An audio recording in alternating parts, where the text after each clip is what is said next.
พระธรรมเจ้าพระสังฆเจ้าอันเป็นสารณะที่พึ่งของเราทุกคนขอกราบนมัสการพระครูประยัติยานุศาสตร์ที่ปรึกษาเจ้าคณะอำเภอเมืองเชียงใหม่เจ้าขอนมัสการพระครูสมวิสุทธิ์ธุรกิจ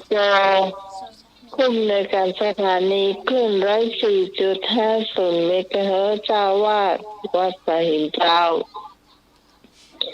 กราบนมัสการพระครูบดิการสมัครญาณสีโลรองเจ้าวาดวัดสะหินเจ้าเจ้าโยมนาทิสมัยกราบนมัสการพระอาจารย์อาวรปัญโยนันท์เจ้าวันดีโยมปี้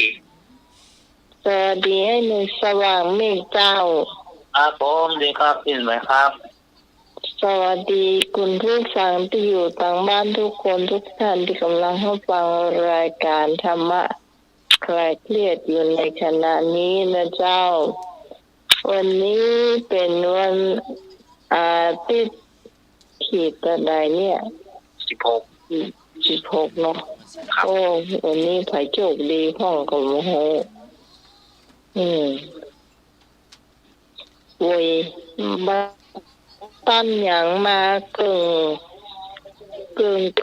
ไหลเนาะเดือนนี้ยังแขวนหน่อยมันซ่อนหน่อยแต่แหมน้อยเดียวแถมน้อยเดียวจะหมดละเจ้าก็วันนี้คุณผู้ฟังที่จะขอเพลงนะเจ้าคืนได้ยินพี่ดันเจสีเพิ่นว่าอย่างก็เพลงของนางทรงพลนี่กันเนาะครับไอ้หนูจะขอเพลงหน้าไม่ทันสมัยเนาะครับท่านก็น้องผู้หญิงหน้าเงินเนาะครับพี่กรณ์จะขอเพลงอย่างมาขอมาเลยเนาะครับ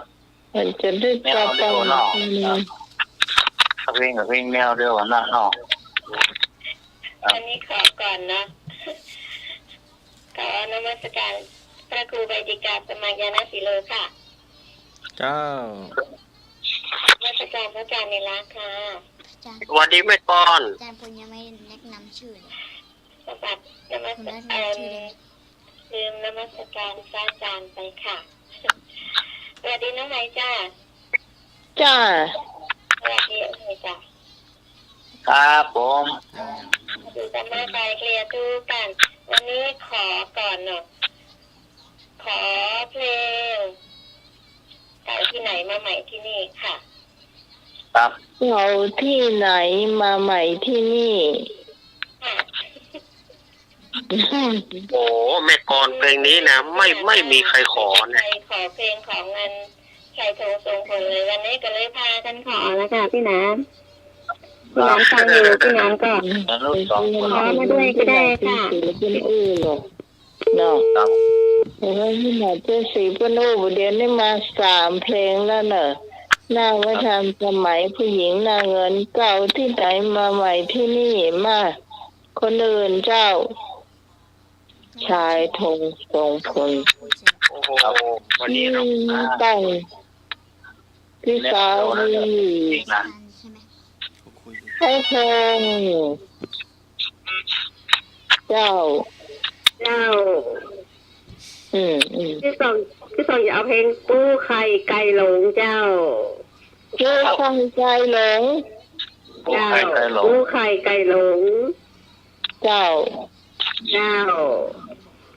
ชายธงทรงพลเหมือนกันเนาะชายธงทรงพลนี่จ้ะยังแค่หน่อยจ้ะเดียวกว่านี้โลยังแค่หน่อยเจ้า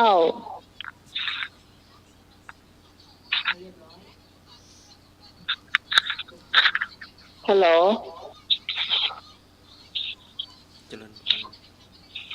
เจริญพรครับผมสามเณรดีโดครับน้องลูกสามเณรดีโดแหมละฮัลโหล ตาไม่ตาทุกส่วนทุกองค์นะครับพอดีธรรมะคลายเครียดท่าน เจ้า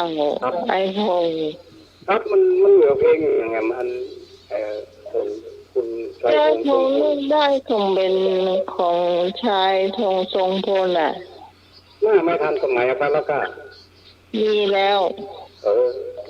มีเพลงเหลือเพลงอย่างไงนะของไทยง้วนเพลงของไทยพงเนี่ย มันจะมีหมุนเนี้ยก็แล้วก็ชื่อมันนะเพลงอย่างที่มันเหลืออยู่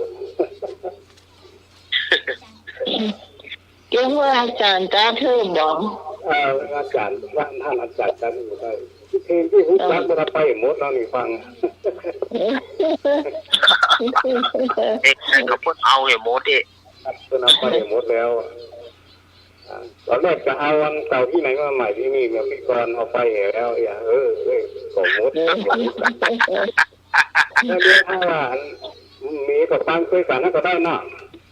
ครับ ต้อยกันฟังคุยทุกทีก็ได้นะมันเป็นกลุ่มเป็นก้อนดีครับผมสวัสดีครับผมคอเดียวหรอเนาะครับ